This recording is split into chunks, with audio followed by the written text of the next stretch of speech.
Halo guys, hari ini gua dan tim mau ngambil gambar di Hotel New Ayuda, Puncak Bogor.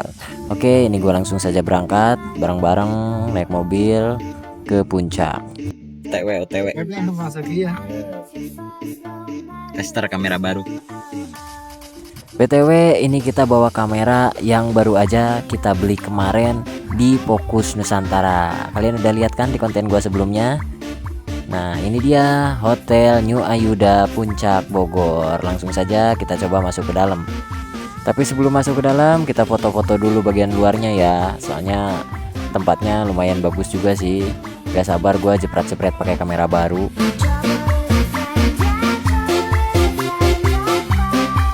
Pas gua cek ternyata acaranya belum mulai. Oke, kita nunggu dulu lah. Kita ngopi-ngopi dulu sebentar sambil istirahat. Dan ini dia saatnya kita beraksi guys.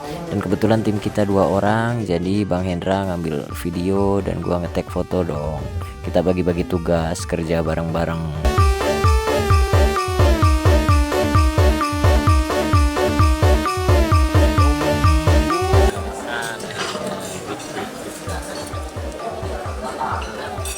Acara sudah selesai, gua dan Bang Hendra juga udah makan, jadi saatnya kita persiapan pulang.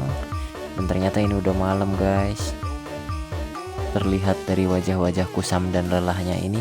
Oke, terima kasih buat yang udah nonton konten-konten gua. Jangan lupa di follow. Dan mohon maaf kalau konten gua kurang bagus ya guys.